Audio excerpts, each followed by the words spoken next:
Bonjour à tous et bonjour à toutes, j'espère que vous allez bien, que vous avez passé un bon Noël et que vous vivez sereinement et joyeusement cette fin d'année.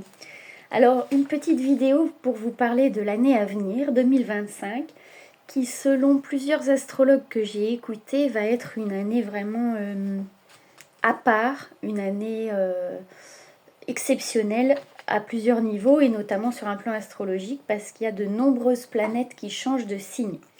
Et apparemment, c'est rare qu'il y en ait autant en même temps. Il s'accorde aussi pour dire que depuis 2020, même 2012, déjà, on vit de gros changements, de gros bouleversements. Et on peut sentir, on peut voir de toute façon qu'il y a plein de choses qui s'effondrent dans notre vieille société, dans notre vieux paradigme. Et que c'est tant mieux. Enfin, moi, en tout cas, je m'en réjouis, puisque ce sont des choses qui, à mon sens, ont fait leur temps et ne sont plus justes et adaptées aujourd'hui pour l'épanouissement du collectif. Et donc, il va falloir créer de nouvelles structures. Donc, ça ne va pas se faire du jour au lendemain. Et ça passe aussi par une phase de chaos dans laquelle nous sommes déjà depuis un petit moment et dans laquelle on va peut-être rester encore un petit peu. Ça va dépendre aussi de chacun, comment est-ce qu'on agit, comment est-ce qu'on pense au quotidien. Donc en 2025, alors si on prend la numérologie, on est en année 9, donc une fin de cycle. Par contre, si on prend l'astrologie, selon les analyses, il y a une notion de début de cycle et de grand renouveau, puisqu'il y a deux planètes lentes qui entrent dans le signe du Bélier l'année prochaine, qui sont Neptune et Saturne. Donc deux planètes lentes qui ont un impact important sur le collectif, qui vont entrer dans le Bélier.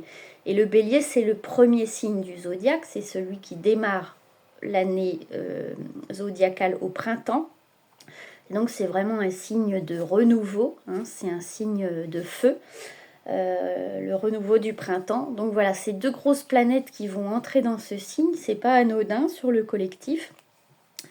Neptune, c'est relié aux poissons, c'est les rêves, mais c'est aussi les illusions. Donc en bélier, ça peut nous donner l'élan d'aller réaliser nos rêves. Attention à ne pas tomber dans des illusions, dans des choses un peu trop flottantes et illusoires qui peuvent arriver chez le poisson.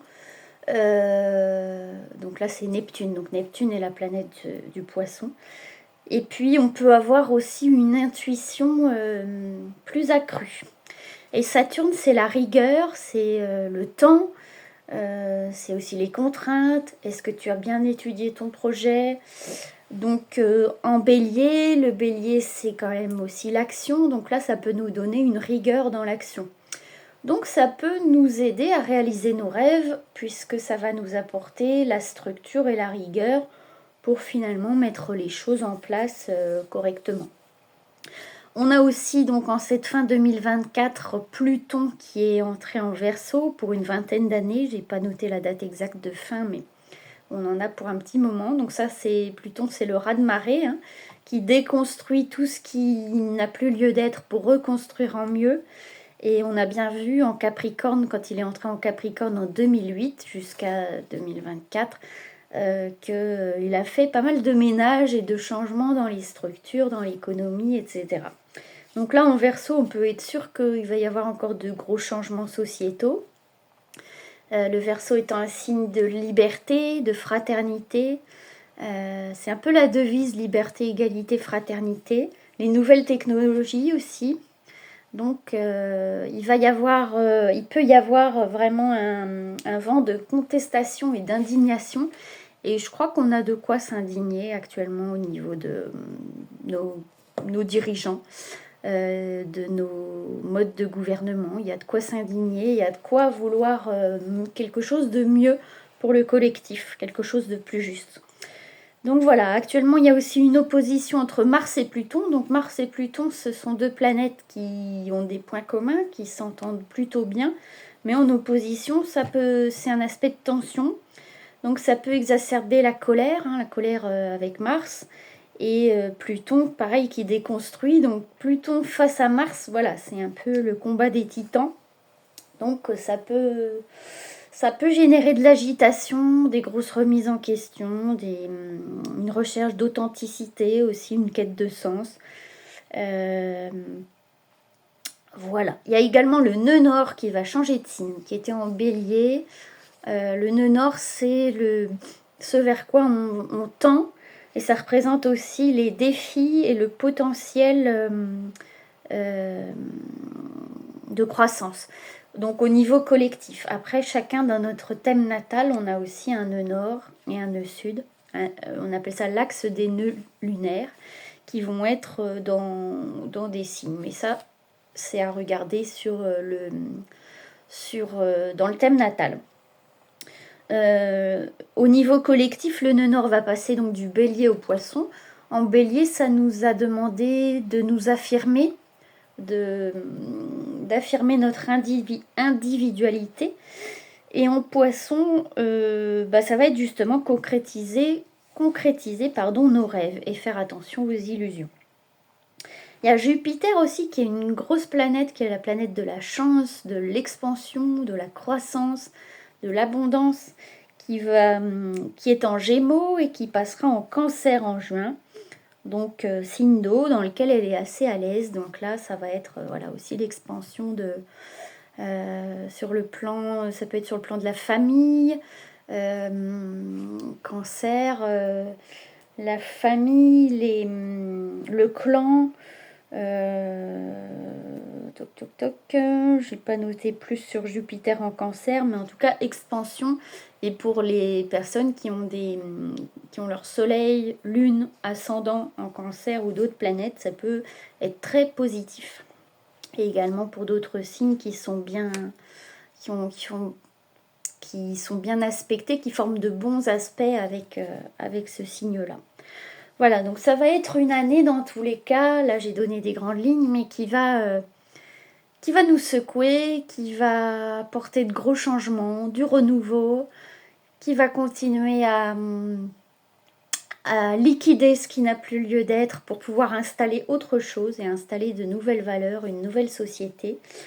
Et voilà, et moi je suis pleine d'espoir sur la suite, même si ça va encore secouer un petit peu dans les chaumières. Mais voilà, je pense qu'on va aller vraiment vers du mieux et j'entends souvent des gens dire « Ah, je sais pas si on le verra de notre vivant ». Moi, je suis sûre que si.